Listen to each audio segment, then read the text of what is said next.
te agradeço, Deus, por se lembrar de mim e pelo teu favor e o que me faz crescer. Eu vivo pela fé e não vacilo. Eu não paro, não desisto. Eu sou de Deus, eu sou de Cristo.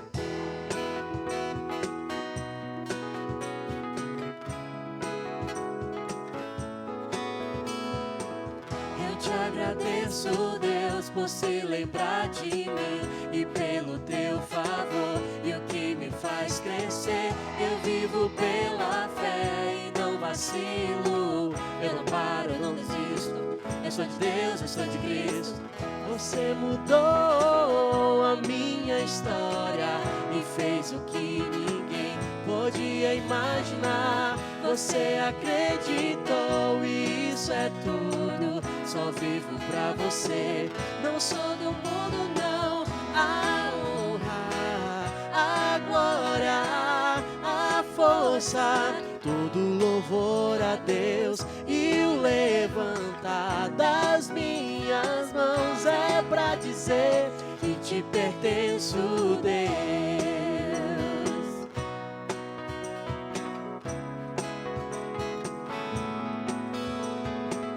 Eu te agradeço, Deus, por seu deserto. Não me deixou morrer e nem desanimar. E como aquela mãe que não desiste, você não se esqueceu, você insiste. Você mudou a minha história e fez o que ninguém podia imaginar. Você acreditou e isso é tudo. Só vivo pra você. Não sou do mundo, não. A honra, a glória, a força e o louvor a Deus e o levantar das minhas mãos é pra dizer que te pertenço, Deus. A honra, a glória, a força e o louvor a Deus e o levantar das minhas mãos é pra dizer que te pertenço, Deus.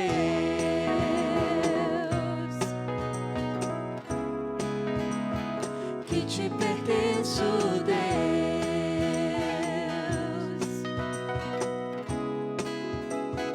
Que te pertenço, Deus. Queremos dar as boas-vindas a você que está nos assistindo nesta noite.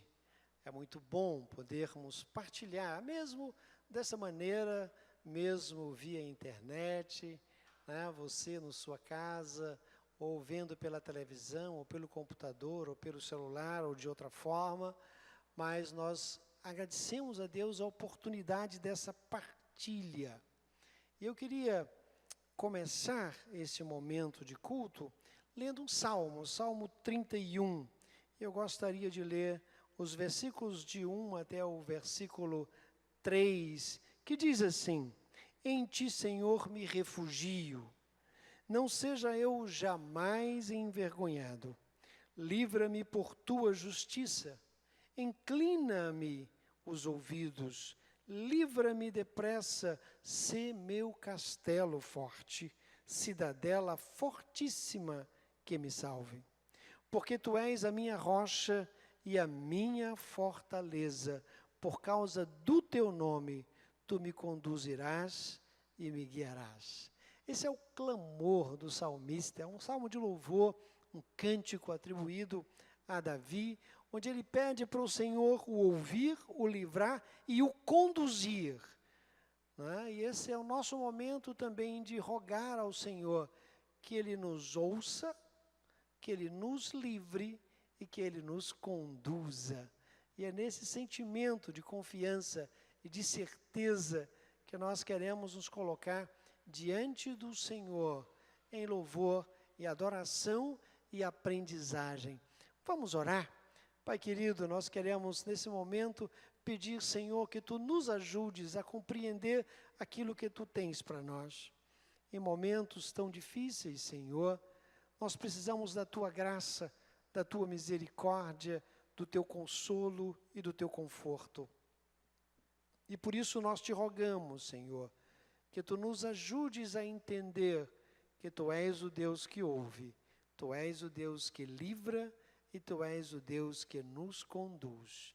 E nesta certeza nos colocamos em adoração na Tua presença, hoje e sempre. Amém.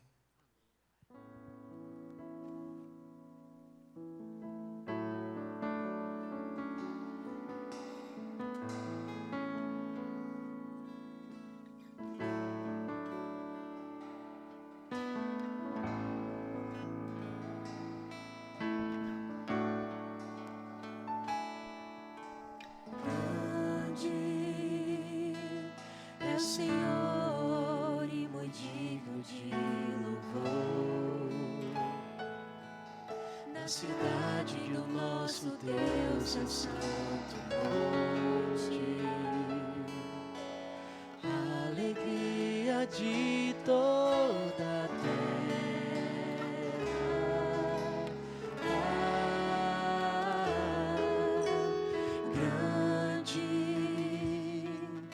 é o Senhor em quem nós temos a vitória, que nos ajuda contra o inimigo. Por isso diante dele nos prostramos e o adoramos. Queremos o teu nome engrandecer e agradecer-te por tua obra em nossas vidas. Confiamos em teu infinito amor. Só tu és o Deus eterno sobre toda a terra e céu.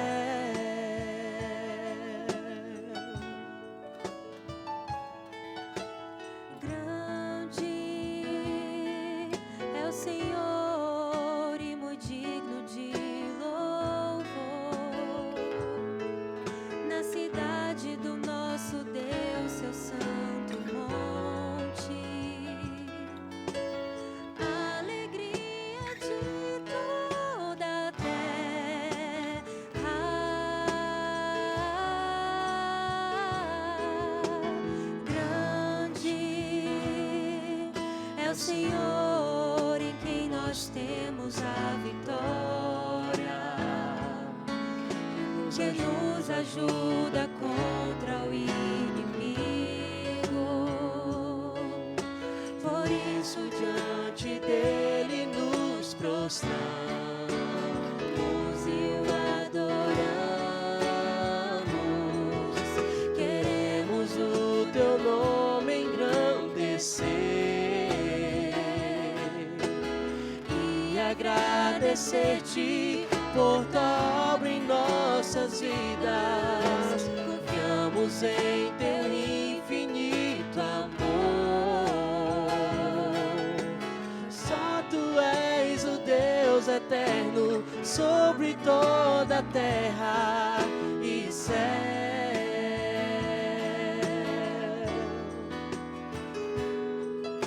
Queremos o teu nome engrandecer e agradecer-te por tua obra em nossas vidas. Confiamos em teu infinito amor, pois só tu és o Deus eterno sobre toda a terra e céu.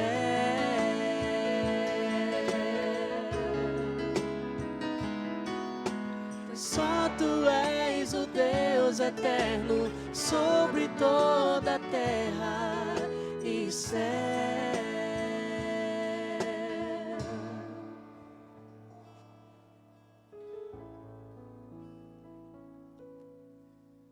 É muito bom estar com os irmãos em mais essa oportunidade para partilhar daquilo que Deus tem colocado no nosso coração. Quero convidar os irmãos a abrirmos as nossas Bíblias no segundo livro dos Reis, no capítulo 5 deste livro. conta a história de Naamã. Hoje pela manhã, se você não viu ainda esse vídeo do pastor Ágabo falando sobre o leproso ali em Marcos, no capítulo 1 de Marcos, eu convido você a assistir esse vídeo. Hoje pela manhã o pastor abordou a história daquele leproso numa postura humilde diante de Jesus. E a gente vai ver nesse momento uma postura um pouquinho diferente na figura de um outro leproso, Naamã, né, que começa a ser descrito na narrativa a partir daquilo que ele representa, né? Ele é comandante do exército do rei da Síria. Logo de cara a narrativa traz o seu título, chamando a atenção para esse aspecto da identidade de Naamã, que diferente ali de Marcos 1, quando o leproso já aparece prostrado diante de Jesus, aqui o Naamã que aparece, ou o leproso que aparece, é alguém mais arrogante, é alguém que, ao contrário daquela postura ali, se porta de modo arrogante. E a lepra de Naamã tem mais a ver com a sua arrogância, o texto trabalha mais a questão da arrogância e da vaidade, do que, ou chama a atenção para esses aspectos, mais do que para a lepra em si mesmo. E é muito interessante como essa narrativa vai sendo trabalhada. Primeiro a gente tem no contexto quase que uma crise internacional estabelecida por causa da lepra de Naamã. Naamã é mandado ao rei de Israel para que ele o cure, e ele então rasga as suas vestes e entende aquilo como uma provocação, já que ele se percebe como não sendo capaz de curá-lo, né? E Eliseu, então, sabendo disso, manda que Naamã vá procurá-lo, porque ele assume, então, a responsabilidade de resolver aquilo. Eu quero chamar a atenção dos irmãos para os versos de 11 a 14, que nos diz assim: não são os rios da Abana e Fartá em Damasco melhores do que todas as águas de Israel? Será que não poderia levar-me neles e ser purificado? E foi embora dali furioso. Verso 13. Mas os seus servos lhe disseram: meu pai, se o profeta lhe tivesse pedido alguma coisa difícil, o Senhor não faria. Quanto mais quando ele apenas lhe diz que se lave e será purificado. Assim ele desceu ao Jordão, mergulhou 7 vezes, conforme a ordem do homem de Deus, e foi purificado. Sua pele se tornou como de uma criança. É muito interessante a gente olhar para essas narrativas, é possível deduzir várias lições desse texto, mas é muito interessante a gente olhar para essa narrativa na perspectiva que a gente tem em relação a nós mesmos ou em relação às outras pessoas. Pastor Ágabo falou disso pela manhã, como a gente se vê, como a gente responde essa pergunta de quem eu sou e de quem é o outro. E parece que o texto aponta na direção de um olhar sobre si mesmo, de Naamã, a partir da sua importância, a partir daquilo que ele tem, a partir da sua posição, o que é flagrantemente no texto um olhar distorcido sobre si mesmo. Eliseu o vê a partir de quem ele é, alguém que carece, inclusive, de ter o seu orgulho trabalhado, a sua arrogância trabalhada, e é assim que Eliseu o trata, né? De forma a surpreendê-lo, nem atendendo ele, mandando o seu servo ir atendê-lo, o que gera uma grande decepção para Naamã. Quando a gente vai olhando a narrativa, os desdobramentos da narrativa, é possível perceber como essa história é um convite a gente se olhar, a gente perceber como é que a gente se vê, ou como a gente está se trabalhando em relação ao nosso orgulho, em relação à nossa vaidade.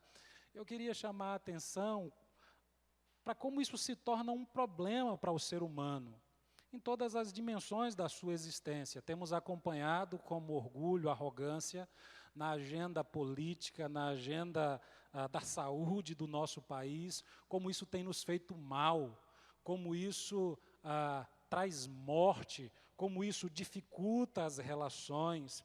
Mas eu queria lhe convidar a ter a coragem. Todos nós somos incitados de alguma forma a fazer essas análises políticas, essas análises fora, né? E perceber como os outros são arrogantes, como os outros são insensíveis, como os outros estão distantes de um ideal. Mas eu queria lhe convidar, diante desse texto, a ter a coragem de olhar para a sua relação pessoal. É muito fácil a gente acusar um político de arrogância ou de vaidade, a gente acusar alguém em algum cargo disso, mas eu queria que você olhasse para você, para as suas relações, e percebesse, e deixasse Deus trabalhar a sua vida e olhar para onde é que você tem sido arrogante, onde é que na sua relação você tem sido vaidoso a ponto de comprometer as suas relações, a ponto disso dificultar a sua vivência.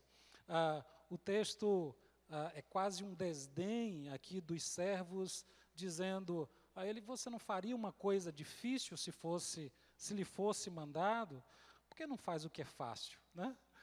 Às vezes a gente tem essa mania de complicar a vida, e eu queria convidar você hoje a pensar a sua vida de forma mais descomplicada. E se tem uma coisa que complica a vida, é a arrogância. Se tem uma coisa que complica a vida, e a gente está vendo isso, é a vaidade. E a gente precisa ter a coragem de tirar esse olhar de longe e trazer para perto. E eu queria fazer essa pergunta para você nas suas relações mais íntimas. Onde é que a sua vaidade, onde é que o seu orgulho tem atrapalhado e tem dificultado a relação com seu filho, com seu cônjuge, com seus pais? Como é que isso precisa ser trabalhado? Como é que isso deve ser trabalhado? E eu queria convidar você a olhar para o texto e ter a coragem de assumir uma postura mais simples, que não dificultasse as coisas. É muito comum a gente acompanhar algumas cenas curiosas, às vezes, de gente que se sensibiliza muito com os problemas distantes, né? O problema que está em outro país, o problema que está em uma outra dimensão, que não a minha, problemas até com os animais, né? A gente se sensibiliza, se preocupa, mas a gente mantém uma distância daquilo que a gente deve tratar na nossa identidade, no nosso caráter. E esse texto nos ajuda e coloca diante de nós uma figura arrogante, assim como nós. Uma figura que procura não simplificar a vida por conta da sua arrogância, da sua vaidade, e que é um espelho, talvez, de alguns de nós. E é preciso ter muita coragem para assumir isso, especialmente nesse momento em que estamos vivendo, em que nossas relações são tão provadas, voltar de uma postura que dificulte as relações, descer de uma postura que atrapalha a vivência do outro que está conosco, que está ao nosso lado. Essa é um exercício que nem sempre é fácil de fazer. É fácil deduzir a postura que um político deveria ter ou que fulano deveria ter, mas é difícil olhar para o texto e repensar a minha vida, a minha atitude e o que eu deveria fazer para descer do meu orgulho, para descer da minha postura de vaidade, de autoafirmação dentro da minha relação com o meu filho, com a minha esposa, com o meu esposo, no trato íntimo. E é disso que o texto fala, ou é isso que a gente pode atribuir como aplicação do texto para a nossa vida. E eu quero desafiar você, nesse dia em especial, olhar o que é que tem dificultado a sua relação a partir do seu orgulho, a partir da sua vaidade.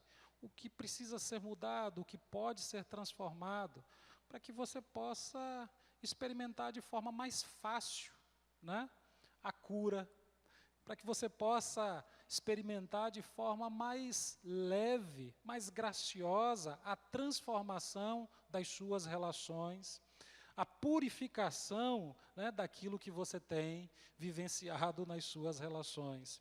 É muito comum nas relações a gente sempre atribuir ao outro culpa.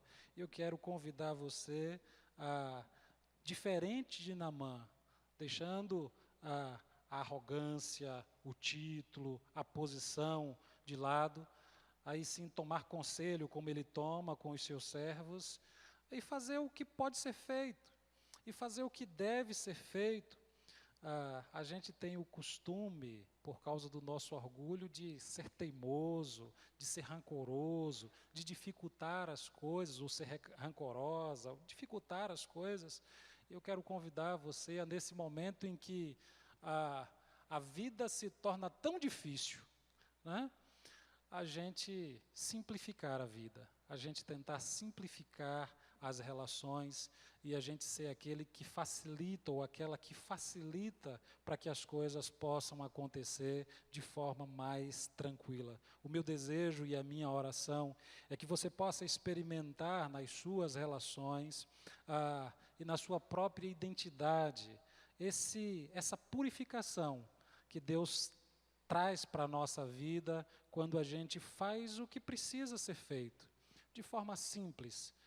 Eu lhe convido a assumir uma postura mais humilde, descer do seu orgulho e de toda postura que dificulta as suas relações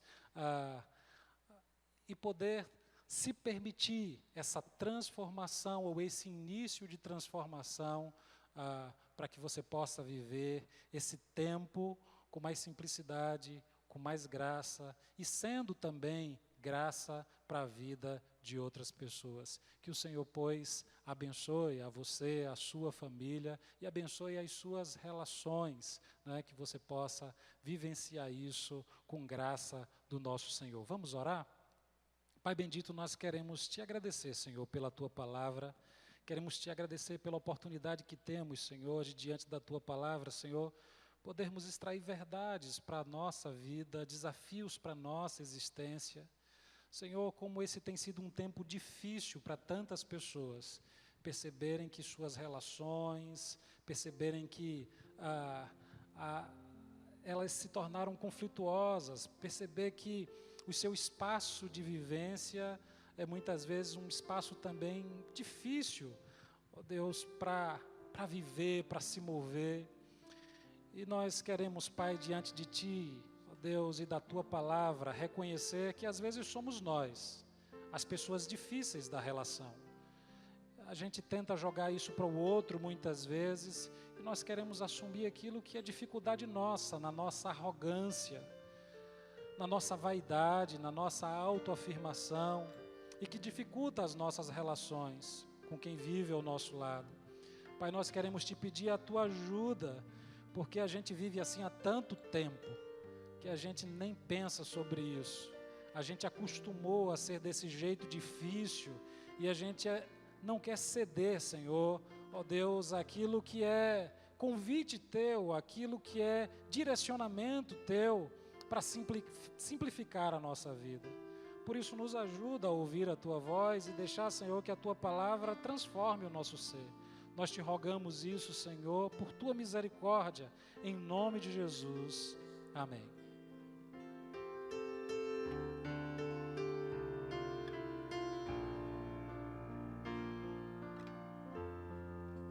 Quando o meu eu e o meu orgulho descer comigo e se misturar com as águas do rio, então subirei como Naamã curado.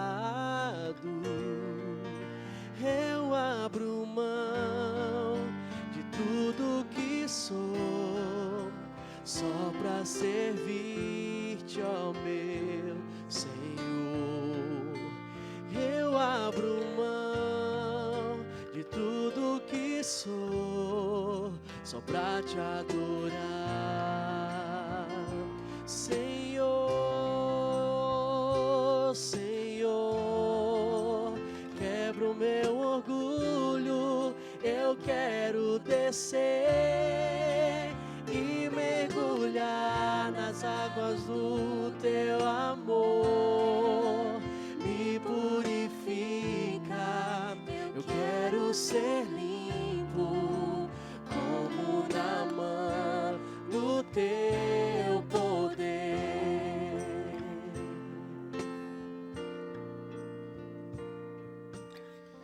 Nós estamos chegando ao final desse momento. Queremos desejar a você uma semana abençoada, que o Senhor continue derramando da sua graça sobre você, sobre sua família, que você possa experimentar a graça do Senhor transformando a sua vida, as suas relações, deixando isso acontecer de forma mais fácil, de forma mais simples, mais leve na sua existência e na existência de quem lhe acompanha. Que o Senhor, pois, abençoe e nos guarde em nome de Jesus.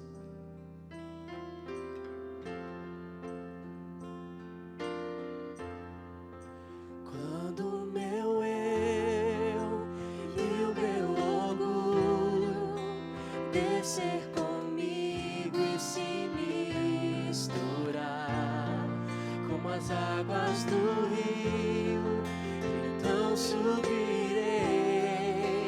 como Naamã curado. Eu abro mão de tudo que sou, só pra servir-te, ó meu Senhor. Eu abro mão de tudo que sou, só pra te adorar. Senhor, Senhor, quebre o meu orgulho, eu quero descer e mergulhar nas águas do teu amor.